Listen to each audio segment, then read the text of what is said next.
O vento varria os campos cinzentos do ducado de Gislemar como se procurasse, entre os troncos nus e as pedras cobertas de limo, os fragmentos de um império que outrora florescera em ouro e canto.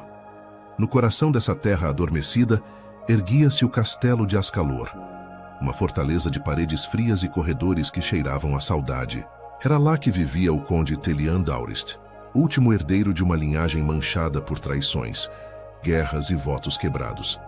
Telian era temido por sua voz seca, seu olhar que perfurava como vidro rachado, e por uma reputação forjada não em honra, mas em poder. Aos 35 anos, ainda não tinha esposa nem filhos, e a nobreza murmurava nas sombras que o castelo cairia, assim como caíram seus antecessores, na solidão. Mas o que poucos sabiam era que Telian carregava consigo uma maldição. Não uma de bruxas ou de feitiçarias, mas de sangue e culpa. Sua mãe fora vendida como noiva, uma aliança entre casas arranjada com moedas manchadas de dor. E fora ela quem, antes de morrer, lhe sussurrara o aviso que moldaria toda a sua vida. Nunca ame alguém que entre por dinheiro. Amor comprado é promessa quebrada. Por isso, Telian evitara o casamento, até que o destino se curvou em uma direção inesperada. Naquela primavera em que a fome ameaçava as aldeias vizinhas e o reino sangrava em silêncio, após uma guerra esquecida, surgiu um contrato. Um acordo vindo de terras distantes, de uma vila chamada Marlevin, onde uma jovem chamada Isolde fora prometida como pagamento de dívidas a um homem que nunca vira. Isolde era filha de um lavrador endividado, que para salvar suas terras e os irmãos mais novos, aceitara a proposta de um casamento arranjado. Ela fora criada entre ervas, livros herdados de um mosteiro e histórias contadas pela avó que falava com os espíritos do campo. Tinha nos olhos a cor das folhas antes do outono e no coração uma sede de liberdade que nenhuma cerca domaria. O conde não a viu antes da união. Ordenou apenas que a trouxessem. Ela chegou num coche escuro, entre trapos e silêncio, sem joias, sem véu, apenas com a cabeça erguida como quem desafiava o próprio destino. O casamento foi discreto, presenciado por 2 padres e 3 criados. Isolde não chorou, mas também não sorriu. Telian manteve a distância nas noites que se seguiram, oferecendo-lhe uma ala do castelo, criadas, livros e silêncio. Por que me comprou? Ela perguntou na primeira semana, ao vê-lo na estufa onde ele cultivava roseiras negras. Porque era necessário, e você estava à venda, respondeu ele, sem tirar os olhos do espinho que aparava com precisão cirúrgica. Mas havia algo em Isolde que perturbava a rigidez do conde. Era sua maneira de encarar tudo com uma calma inquietante. Ela passeava pelos jardins abandonados, como se os conhecesse há séculos. Sussurrava palavras em idiomas esquecidos para as estátuas e deixava cartas não enviadas dentro de livros fechados. Certa noite, durante uma tempestade que parecia rasgar o céu em 2, Telian a encontrou no santuário dos ancestrais, um lugar onde ninguém pisava desde a queda de seu pai. Ela estava ajoelhada diante do retrato de uma mulher de olhos dourados, murmurando uma prece que ele não reconhecia. Quem é ela? Perguntou a voz mais suave do que gostaria. Aquela que sonhou em amar, mas foi vendida por medo. Eu a vejo nos meus sonhos. Ela chora quando dorme. O conde se afastou perturbado. Pela primeira vez em anos, sentiu algo que não era raiva, cálculo ou frio. Era como se uma memória que não era sua lhe atravessasse o peito. E então começou a sonhar. Sonhava com uma criança que corria pelos corredores de Ascalor, rindo. Sonhava com mãos entrelaçadas sob a neve. Sonhava com Isolde, mas ela ainda era uma estranha. Uma mulher comprada, uma dívida quitada. Na vila, porém, rumores cresciam. Diziam que a nova condessa conversava com as plantas e que desde sua chegada, os campos ao redor do castelo floresciam com uma rapidez jamais vista. Diziam que as águas do poço antigo haviam voltado a correr e que os animais feridos curavam-se sozinhos ao seu toque. O povo começou a chamá-la de a Noiva Verde, um espírito antigo em forma humana. Mas para Telian ela ainda era apenas um nome em um contrato. até o dia em que Isolde caiu doente, sem explicação, sem ferida, sem febre. Apenas dormia e não despertava. Os médicos da corte, os curandeiros, os monges, todos falharam. O conde, desesperado, permaneceu ao lado da cama por dias, sem comer, sem falar. Então, fez algo que nunca se permitira. Segurou a mão dela e sussurrou: "Eu não comprei você para isso. Volte, por favor. Volte." E naquela noite sonhou com uma luz que brotava do peito dela e invadia o salão vazio onde sua alma estava presa. Quando amanheceu, Isolde abriu os olhos e sorriu. Aquele foi o momento em que tudo começou a mudar, e o verdadeiro milagre ainda estava por vir. O sorriso de Isolde naquela manhã em que despertou do sono misterioso não foi apenas um gesto, foi uma ruptura. O castelo que por séculos vivera mergulhado em silêncio, com tapeçarias que contavam histórias de glória esquecida, agora era palco de algo novo: vida. Telian não sabia como lidar com aquilo. Não era amor ainda. Era espanto, curiosidade e um medo que ele nunca admitiria nem sob tortura. A mulher que comprara em nome da conveniência agora habitava seus pensamentos com uma força avassaladora. Nos dias que se seguiram à sua recuperação, Isolde retomou seus passeios pelos jardins, mas algo nela havia mudado. Era como se visse além da matéria, como se as plantas lhe contassem segredos do tempo. Telian começou a acompanhá-la, primeiro em silêncio, depois com perguntas, e por fim com escuta. Escuta real. "Você fala com as árvores?" Ele perguntou certa tarde, vendo-a encostar a testa contra o tronco de uma figueira. "Não, elas falam comigo. Eu só escuto." O conde riu, mas não com escárnio, com ternura. Era a primeira vez que ria em muitos anos. Aquilo o assustou mais do que qualquer batalha. Isolde passou a frequentar também a biblioteca esquecida de Ascalor, onde encontrou um livro de ervas escrito em dialeto antigo. Ali, anotava segredos botânicos, mas também pensamentos, sentimentos. Ela não trancava nada. Deixava os cadernos sobre a mesa, e Telian os lia quando ela saía. Foi ali que encontrou a primeira confissão. "Não sei se posso amá-lo. Não sei se é certo. Mas meu coração já não pergunta. Ele apenas sente e teme." Na noite em que leu isso, Telian ficou diante da porta do quarto dela por horas. Não bateu. Não ousou entrar. Voltou para seus aposentos e sonhou com fogo e flores. Enquanto o relacionamento entre eles florescia em silêncio, os murmúrios na vila cresciam. Nobres vizinhos começaram a questionar a origem da nova condessa. Um conde que casa com uma camponesa. Uma mulher sem sangue nobre. Isso feria os tratados de união entre casas. Isso ameaçava alianças antigas. Isso feria o orgulho. O mais ameaçado era o barão de Eldemir, cuja filha, Lady Alena, fora prometida a Telian antes do acordo com Marlevin. O conde havia rompido o pacto silenciosamente ao aceitar Isolde. E agora, as consequências vinham como flechas na noite.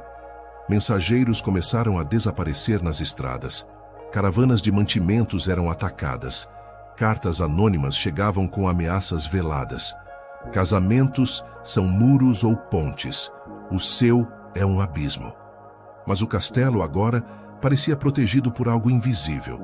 Nenhum invasor conseguia se aproximar de Ascalor sem ser vencido pela própria sorte. Lobos mudavam de direção.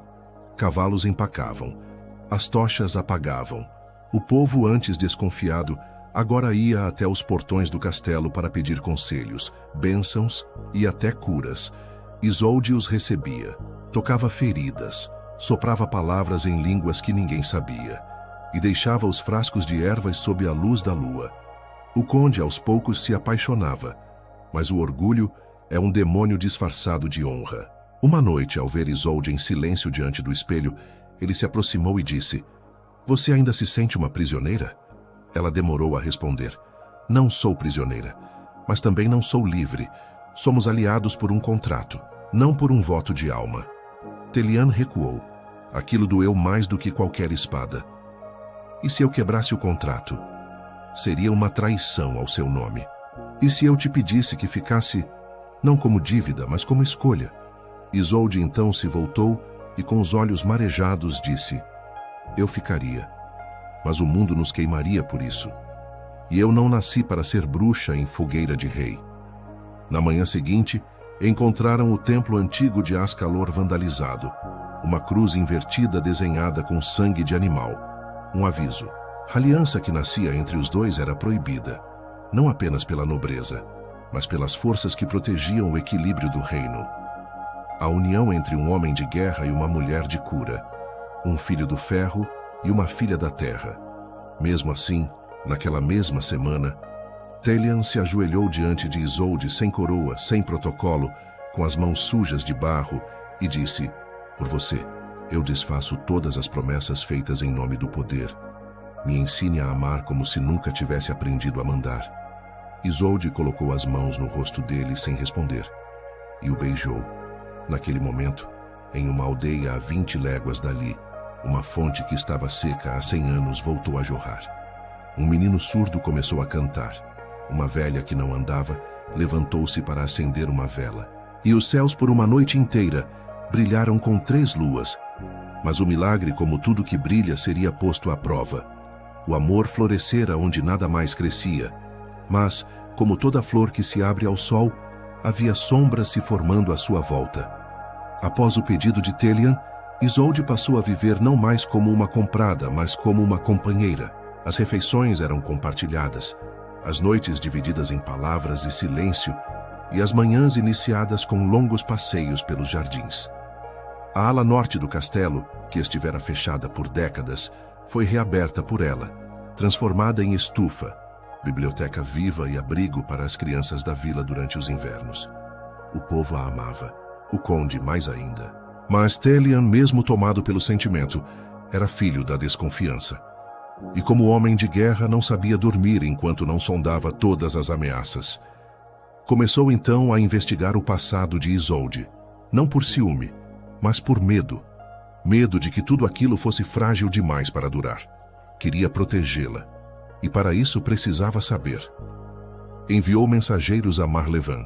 Visitou em segredo o lavrador que lhe vendera a filha. E foi lá que soube a primeira verdade. Isolde não era filha legítima daquele homem.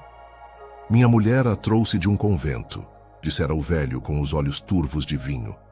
Dizem que nasceu de uma tempestade, deitada entre folhas e relâmpagos. Era pequena demais para viver, mas viveu. E desde então, coisas estranhas aconteciam onde ela tocava. Telian não respondeu. Apenas entregou uma bolsa de moedas e partiu. No caminho de volta, parou no mosteiro abandonado de Tereth. Um monge velho que ainda cuidava dos escombros reconheceu o nome dela. A menina dos olhos de folha? Sim, ela lia antes de falar. Curava antes de entender o que era dor. Mas uma noite, algo aconteceu. O quê? Ela desapareceu.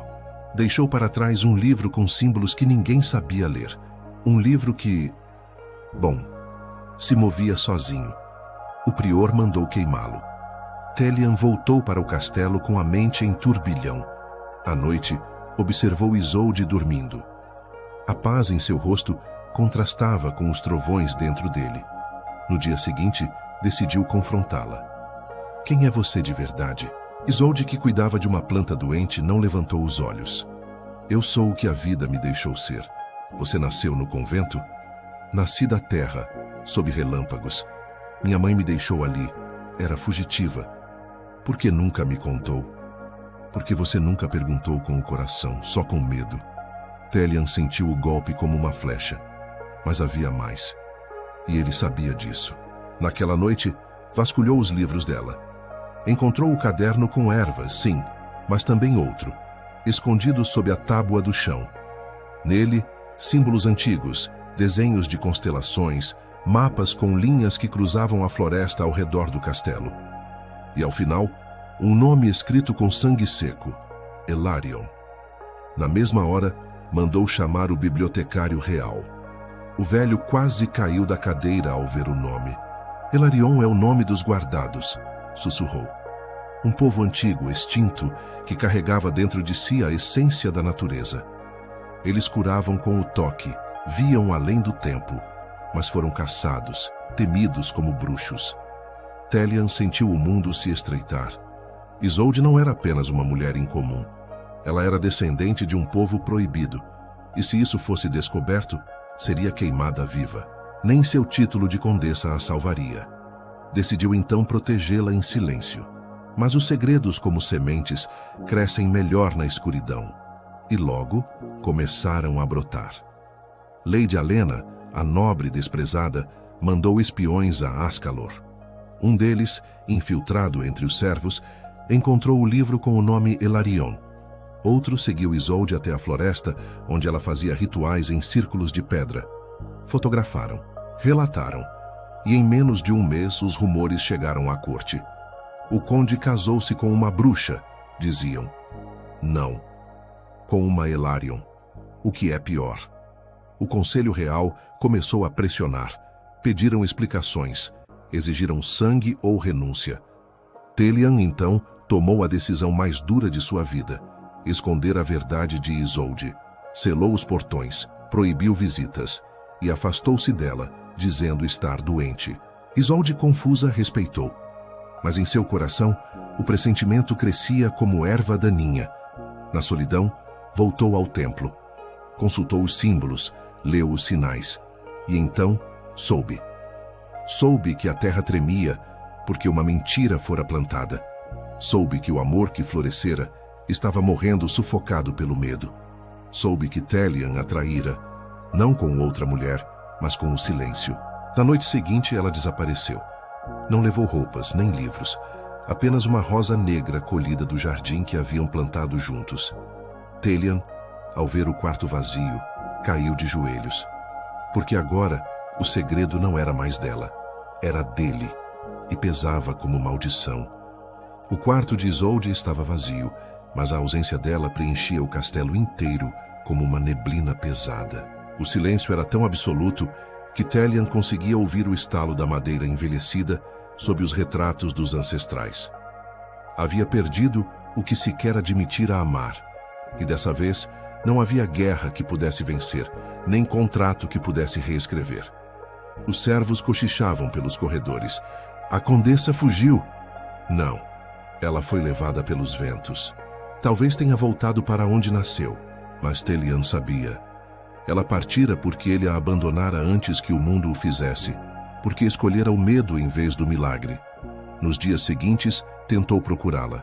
Enviou cavaleiros pelas estradas, espiões para os reinos vizinhos e até uma carta codificada para o convento de onde viera. Tudo em vão. No quinto dia, o castelo adoeceu. Literalmente. As plantas da estufa murcharam em questão de horas. As crianças da vila adoeceram com uma febre inexplicável. Os cavalos recusaram-se a sair dos estábulos, e o próprio conde, que antes caminhava com a firmeza de um comandante, passou a tropeçar pelos corredores como um homem velho demais para carregar o próprio corpo. Isolde não era apenas amor, era raiz, era alicerce, era o elo entre a terra e o destino, e sem ela, tudo começava a apodrecer. Mas a pior notícia veio de Eldemir. Lady Alena, aproveitando a crise, acusou Isolde de bruxaria oficialmente perante o Conselho Real.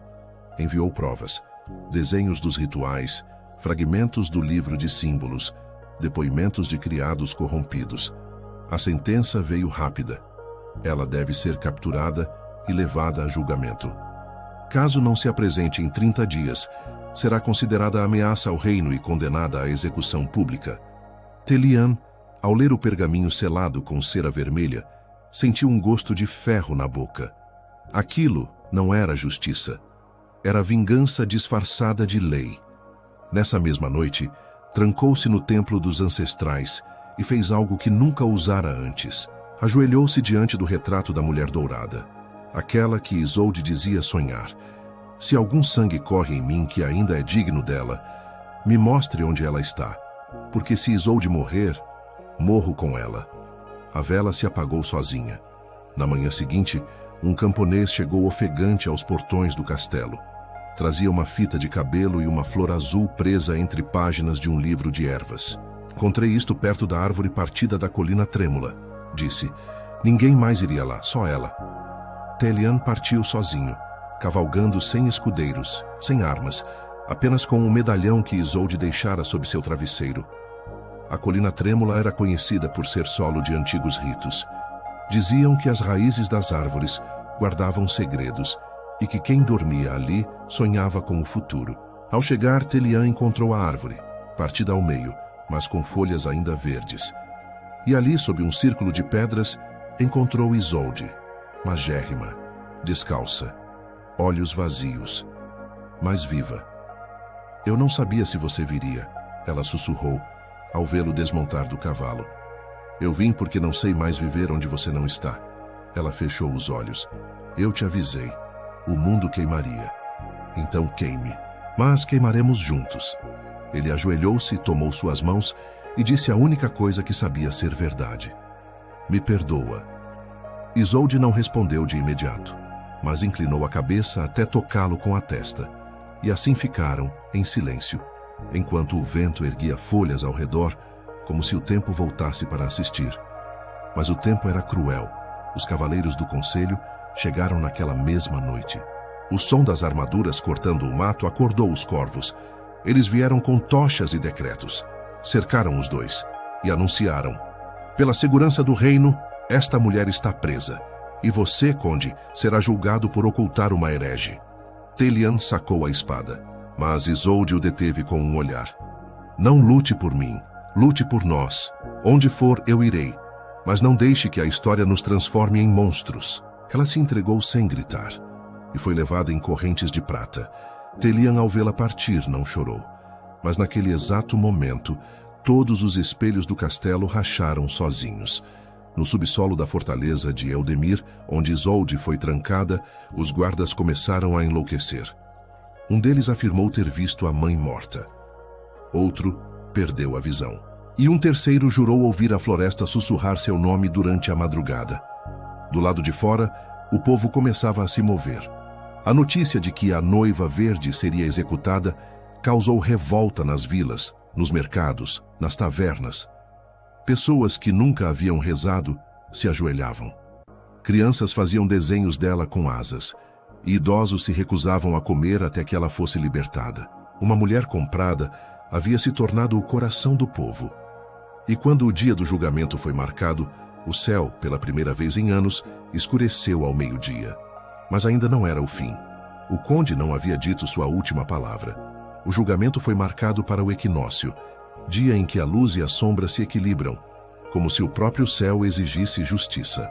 Os nobres reuniram-se na praça central de Eldemir, onde fora erguida uma plataforma de pedra negra, reservada apenas para os casos mais graves de perigo espiritual contra a ordem real. Isolde foi trazida sob grilhões de prata, embora estivesse fraca demais para fugir. O cabelo desfeito, os olhos pálidos, a pele marcada por dias de silêncio e orações. Ainda assim, ao subir ao púlpito, olhou o povo nos olhos, um por um, e disse apenas: eu não pedi para ser escolhida, mas também não fugirei da verdade. Do outro lado da multidão surgia Telian. Vestia a armadura da casa d'Aurist, não como guerreiro, mas como símbolo de honra. Trouxera consigo um estandarte rasgado em duas partes, metade do brasão dos Aurist, metade de uma flor verde sobre fundo escuro, criada em homenagem à mulher que agora todos conheciam. A multidão se agitou. Guardas tentaram impedi-lo, mas o povo abriu caminho. Telian subiu aos degraus do tribunal e ergueu a voz: senhores da corte, cavaleiros do conselho, eu sou Telian d'Aurist, e estou aqui para confessar meu crime. O silêncio se instalou como tempestade prestes a explodir. Comprei esta mulher como um ato de sobrevivência política. Ela veio a mim como dívida, mas me ensinou o que nenhum trono jamais ensinou: o poder de quem toca a vida sem ferir. O crime não foi dela, foi meu. O crime foi reduzir o milagre ao comércio, e ainda assim, ela me amou. Os juízes sussurravam entre si. Um padre se benzeu, e o barão de Eldemir, temendo perder o apoio popular, interveio. Palavras doces não limpam sangue, conde. Esta mulher pratica rituais antigos, bruxaria, ela representa ameaça ao equilíbrio. E qual equilíbrio? Gritou uma mulher da multidão. Desde que ela chegou, meu filho deixou de chorar à noite. Ela curou minha mãe, gritou outro. Ela salvou a colheita. Ela salvou o conde de si mesmo. Uma onda de vozes explodiu como o mar em tempestade. O povo havia escolhido um lado, e não era o do conselho. Então, Isolde se ergueu. Não vim pedir perdão. Vim oferecer verdade. Meu povo foi caçado por temerem o que não entendiam. Mas nunca ferimos, só curamos. Eu sou a última de Elarion. E se tiver que morrer, que seja para que nunca mais matem por medo. Ela estendeu os braços. Mas naquele exato instante, o céu rugiu. Uma chuva fina caiu, mas ao tocar o chão, tornava-se névoa. E dessa névoa brotaram flores. No meio da praça, entre pedras, em armaduras, em mãos fechadas de raiva. O milagre, enfim, se manifestava. Telian se ajoelhou, não por submissão, mas por reverência. Que esta mulher seja livre, disse ele, ou condenem-me com ela. O juiz mais velho, tocado pela visão, levantou-se. Se a natureza responde por ela, quem somos nós para condená-la? E assim, a sentença foi revogada. Naquele mesmo dia, Isolde foi libertada. E ao caminhar para fora das correntes, foi recebida por um mar de mãos que queriam tocá-la. Não para exigir cura, mas para agradecer. Telian e Isolde deixaram o conselho para trás. Voltaram a Ascalor, onde reconstruíram o castelo como escola de cura, refúgio de viajantes, santuário de crianças. Nunca tiveram filhos, mas criaram 100. Nunca tiveram coroas, mas foram chamados de Rei e Rainha dos Livres.